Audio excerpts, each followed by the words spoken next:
As Trump has arrived to the White House to begin his second 4-year term, and the whirlwind of information that the media is throwing out as a result, with unqualified nominees to important offices, crypto meme coin rug pulls, and crackdowns on free speech, I will lay out how MAGA has scammed and deceived millions of Americans, and how similar right-wing populist movements in Europe and elsewhere have done the same, like Nigel Farage and Reform UK. But before we begin, I will ask you to like and subscribe, as this helps the video and the channel as a whole.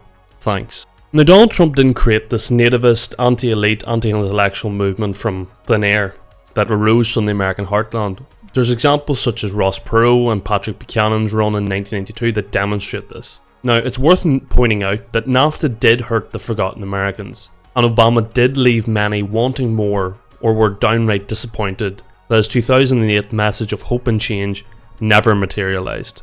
And nothing fundamentally changed at all in their eyes. Hope in the face of difficulty, hope in the face of uncertainty, the audacity of hope. The American system and institutions had been losing legitimacy and credibility, so it is important to state that fact. But liberals were right. Trump is a demagogue. Trump was the perfect agent to stir up nativist rhetoric and resentment against the system to empower himself and those around him. But he ultimately exploited the ignorance of the white working class. Now, Trump's strength is in those around him who directly benefit from his movement. So conservative commentators and organisations like Charlie Kirk and Turning Point USA. As Trump is the reason that he and his organisation makes multi-millions every year. So if wealth, success, power and influence is directly tied to Trump, you're not likely to give that up by criticising him, as you'll lose the Trump endorsement, Trump interview, etc. So yeah, that's a big reason as why people who know better run cover for Trump. Very little of any of Trump's agenda in 2016 has happened. There's been no wall, no mass deportations, no infrastructure bill. He didn't bring the troops home. Okay, recently he did the tariffs after 10 years, so count that as a win if you want. He didn't repeal Obamacare. He didn't drain the swamp. If anything, the higher ups in the administration are full of the swamp. Who's his Treasury Secretary? The quote-unquote elites backed Trump in 2024, and the MAGA movement ran with it, as Mark Zuckerberg went to the gym and eats like a carnivore. Like, give me a break. Who is buying this slop? So what has Trump actually done? The biggest corporate tax cut in history in 2018. And guess what? There's going to be another one this term. The biggest wealth transfer in history during COVID. Doge austerity to lower interest rates so there can be more speculative spending. He destroyed the Obama US-Iran nuclear deal, which has led to this period of tension you're seeing now. He broke the Minsk agreement, giving lethal aid to Ukraine in 2019, which can be directly linked to the current war in Ukraine now. The Trump administration is deporting protesters on university campuses and arresting people who wrote op-eds in university papers who were critical of Israel. And to top it all off, his vice president is someone who originally opposed him in 2016. Which tells you everything you need to know. But to further add to this point, Vance said, well, I came around to Trump because he governed differently than how he campaigned. So for average politicians who make a promise and don't usually hold it, usually they'll be crucified for it. The UK Liberal Democrats can attest to this. And usually voters hate when someone who they have placed their trust in governs differently than how they campaigned. And do you know what it's called? It's called a lie, it's called a scam. But Trump loyalists allow it to happen every time. It's akin to when a person has been scammed, they tend to hate the person who exposed them to the scam rather than hating who scammed them. It's cognitive dissonance. Are you happy with what you got? Because I can tell you who is. As Plato says of tyranny, the people have always some champion, whom they set over them and nurse into greatness. This and no other is the root from which a tyrant springs.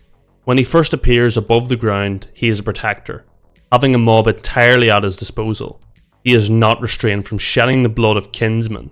He brings them into the court and murders them at the same time, hinting at the abolishment of debts and partition of lands.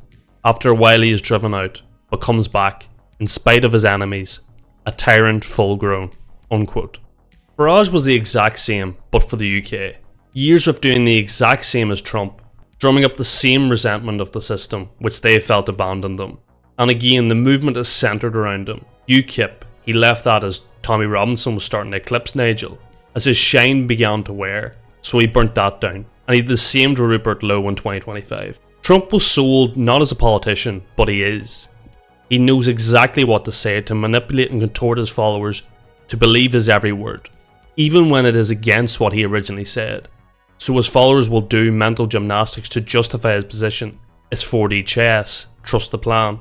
It also says something at the absolute state of the right wing. From talking about Austrian economics or taxes, to Lee Anderson of Reform UK posting a picture of a bacon sandwich, to own the libs and the woke lefty tossers, or just cat turd in general being the intellectual thinker of MAGA. Is this what the right wing is now? A Mar-a-Lago kiss-ass competition? But perhaps the most damaging is how Trump has turned nationalism and protectionism, and even just making international trade fair, into a joke. Even if you strongly disagree with these positions, these are legitimate positions that one can have. However, Trump has sullied them. The tariff rollout was misguided to stupid, and even the method of which tariffs were made was strange to idiotic. He uses economic nationalism and protectionism as a negotiating tool, a carrot and a stick, or just a threat, and then backs down. The tariffs aren't honest in the sense that they are not used to legitimately protect US industry and to grow American industry. It's been such a mess that economic nationalism is tied to Trump's stupid actions. So Trump ruins an idea that deserves to be taken seriously, but no longer will. Now for some personal reflections. The right must define itself during the Trump years. So after Trump sunsets, the right is defined by what it is, not by what it is against. I say this as someone who is dispositionally considered conservative, because MAGA anti-intellectualism cannot be the end. If you enjoyed this video, consider liking and subscribing, as this helps the channel. If you have any thoughts of your own on this, let me know in the comments. I've been History with Matt. Thank you very much for watching.